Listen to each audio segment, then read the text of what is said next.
Hi guys, on this video we're going to be discussing adding and subtracting decimals. I told you we'd be doing decimals this whole week, and the last video we were comparing and rounding and talking about a expanded form and different place values.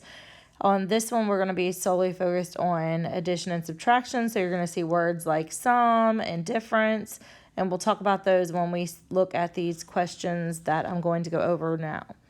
All right, on this one it says which model represents the answer to this problem. Now we know when we are working with decimals, and you should have seen on the other videos that I assigned, we definitely, when we're adding and subtracting decimals, have to line those decimals up, and then we just subtract or add them like normal and bring down our decimal when we're finished. So that's what I'm going to do. I'm going to put my 4.1, and we're going to subtract 0.9 from it. When I line them up like that, I can obviously see that I can't say 1 minus 9, so I'm going to borrow from over here, make that a 3, and I'm going to make this an 11. Now we can subtract. 11 minus 9 gives you 2. Bring down your decimal. 3 minus 0 gives you 3. So this tells me that in my final answer, I should have 3.2, which is 3 2/10. So just by knowing that I only have 3 holes, I can tell that this answer right here is out because that's 4 holes. This one is also out because I have 5.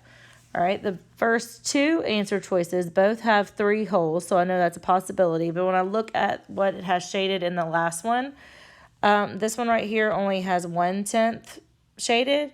This one has 2/10. So that means that the second answer is the correct one. All right, this problem right here is obviously talking about adding decimals, and it's just a different type of problem. I want you to see it's one of those drag and drop ones from the answer choices down below. But first, we're going to have to add these all up and see what we get. So remember, when we're adding or subtracting decimals, we know we're going to line up those decimals. So we're going to start with the first problem, 7.58, and we're going to line it up with 4.6. And we're adding, so there will be no borrowing or anything like that because we are adding. We may carry something over, but no borrowing. We also can add a 0 here to hold a place since we've got it lined up, and now we're ready to add. 8 plus 0 is 8. 5 and 6 gives you 11. Carry that 1, bring down your decimal. 1 and 7 is 8. 8 plus 4 is 12. So 12.18 will be your answer, or 12 and 1800ths, however you want to read that. You can see it's right here down at the bottom. I'm going to mark them out as I use them. Remember, on these types of questions, if you get something that's not down at the bottom, then you've done something wrong. All right, let's do the next one. Grab a different color. All right, we're going to do the same thing. Line up the decimals. So 0.65 and 10.92. We are adding again on all of these. So 5 plus 2 is 7. 6 and 9 is 15. Carry that 1. 0 and 0 is just 0, but plus the 1 is going to be 1. We need to bring that decimal down, and then we also need to bring this 1 over here down. So 11.57 is the answer to the second one, and we're going to mark it out and say we've used that one already. All right, the next one, 3.9 plus 8.2. Add it up. 9 and 2 is 11. Carry that. Bring your decimal down. 8 and 3 is 11 plus 1 is 12. So 12.1, which is right there, is your answer to that one. All right, last one. All right, I'm going to draw a line and do this one over here. 5.57 plus 6, and we know when we have a whole number, we know the decimal is after it, so I'm going to line those decimals up, put a zeros in to hold places, and then we're going to just add these. So 7 and 0 is 7, 5 and 0 is 5. Bring down your decimal. 5 and 6 is 11. Now, I can obviously see that I got the same answer. So most of the time, that would mean I've done something wrong. But if I look back in the the directions, it says answers may be used more than once. So we're actually going to use this answer again. So 11.57 goes in that place as well. All right, on this question, the main thing I need you to make sure you understand is that the sum means that we're going to be adding these numbers. So we're going to line them up, 1.58 plus 1.15. All right, we're just going to add them up like normal, and then we'll look at these models. So 8 and 5 give you 13. 5 and 1 is 6, plus 1 more is 7. Bring down your decimal, and then bring down your whole number. 1 and 1 gives you 2. So we know that we have 2 wholes here. So just by knowing that, I can tell that obviously the first one is not my answer because it doesn't have any whole situations colored in or shaded in. The second answer only has 1 hole shaded in, so we know it's not our answer. When I look at the bottom 2, they're both two holes. Like I have 1 here, 2 here, same thing, 1 here, 2 here. So what I'm going to be looking at is the last box and see how many we're supposed to have shaded. We're supposed to have shaded 73. So when I count this one up, each one of these columns is 10. So I have 10, 20, 30, 40, 50, 60. And then just 3 right here. So I have 63. All right, so I don't need 63, I need 73. So let's count this last one. We have 10, 20, 30, 40, 50, 60, and 70. So that's 70. And then we have the individuals 1, 2, 3. So 70 plus 3, that's going to give me 73, which tells me that this last one is my correct answer.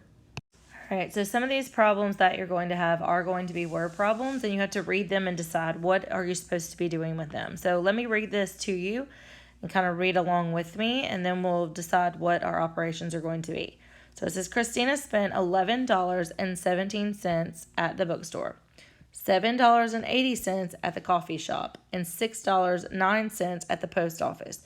If she paid cash for all her purchases and ended up with $34.05 still in her purse, how much cash did Christina have at the start of the day? So that's telling me that they want her total that she started out with before she ever started spending anything. So that tells me that all 4 of these numbers, we're going to have to add them up. So remember, when we're adding them up, we've got to make sure we line up these decimals. Now, I would think that if you understand that we're looking for a bigger amount than what she started with that day, you could definitely say, well, I know it's not going to be $8.99 because $8.99 is smaller than the first number and the last number. So I know she couldn't have started with that much. She could also not start with $20 because it's less than $34.05. So we could kind of narrow it down a little bit. So we know we're going to be looking at those last 2 answers. So what I'm going to do, I'm going to take each one of these, $11.17, $7.80, $6.09, and then $34.05. Okay?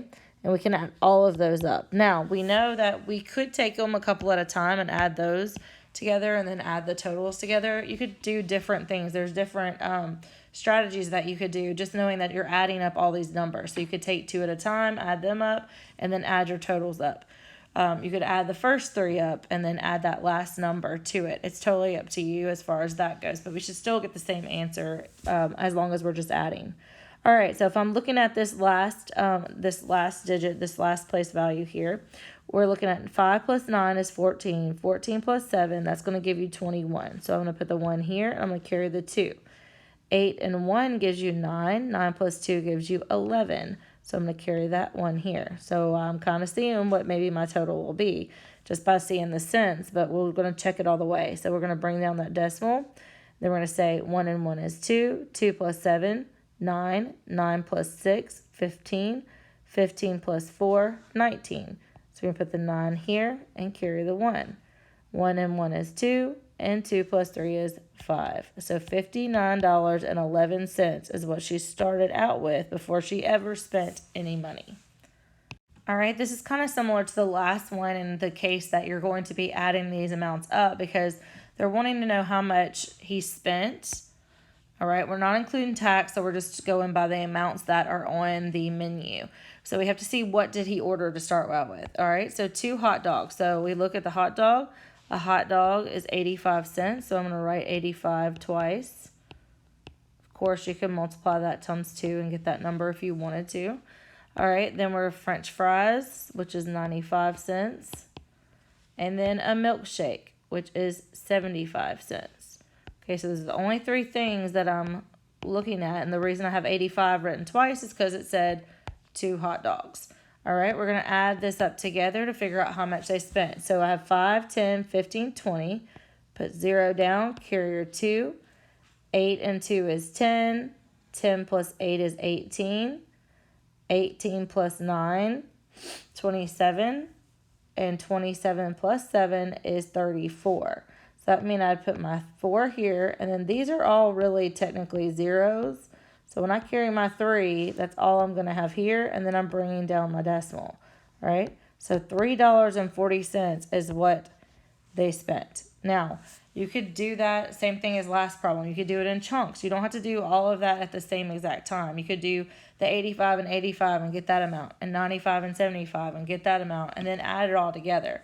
It's totally up to you if that's just too many numbers for you to be adding all at one time. Just because you use a different strategy doesn't mean you're going to get the wrong answer. So as long as you're adding these all up, and you add them correctly, you should get the right answer. All right, this word problem's kind of a combination of the adding and subtracting. Let's pick it apart and look at what we have. They have a budget, so a total amount to spend is $525. They have to spend $151.25 on transportation and $193.50 on a mission. Then they want to know how much do they have left. So when those words like how much do they have left, that tells me that eventually I'm going to be subtracting this to figure out what I have on the end, or what I have left in my pocket after I spend what I have to spend. So the first thing I need to figure out is what do they have to spend? Okay, which is the transportation, which is $151.25. The admissions is $193.50. All right, we're going to add those up together first and figure out how much do they have to spend, and then we can take that out of what they have in total in their budget. All right, so we're going to add this up. 5 and 0 is 5. 2 and 5 is 7. Bring down the decimal. 1 and 3 is 4. 5 and 9 is 14. And 1 and 1 is 3. So that's what they spent. They have to spend $344.75.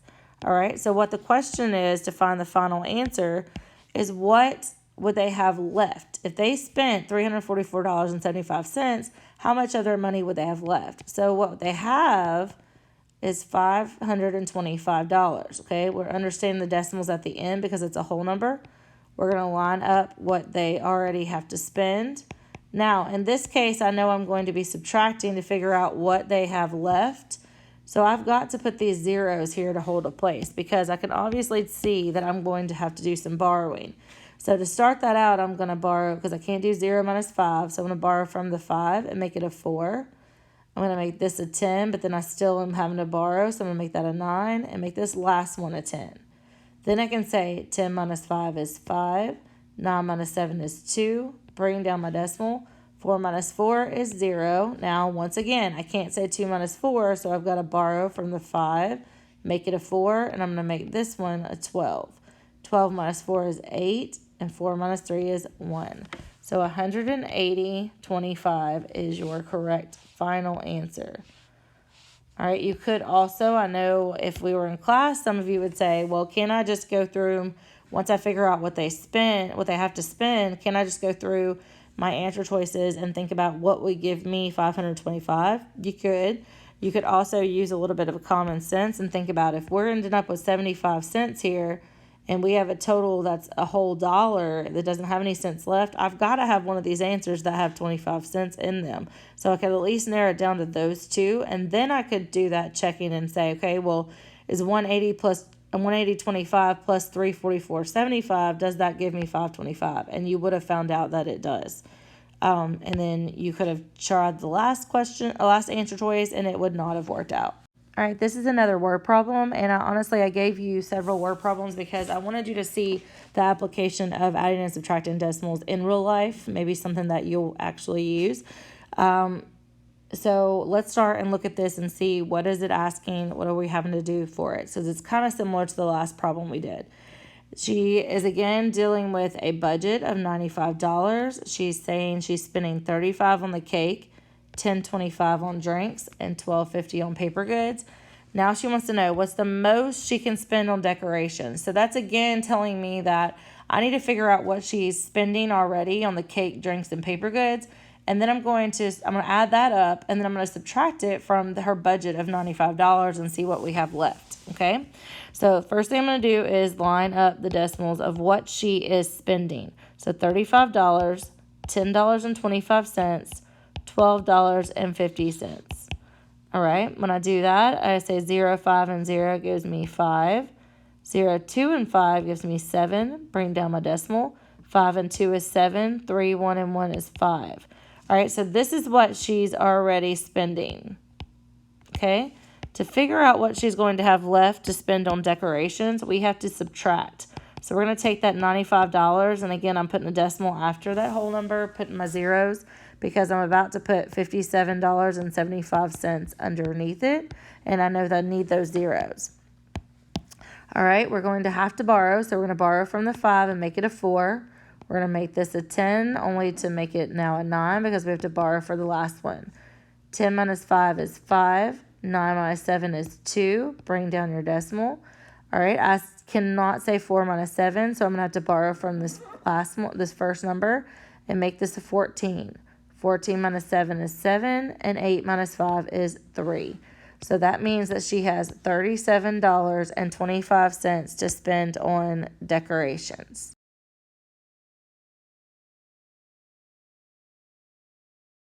All right, we have 2 more. This one's just asking a question. They want you to tell them which one has a sum greater than 13. So obviously that's telling me they have to be adding. And you can see by these examples, obviously they are. So all we're going to do is just add these up and see what they give me. So I'm looking for one that's going to give me a sum that is greater than or bigger than 13. When I do this, I say 7 and 6 will give me 13.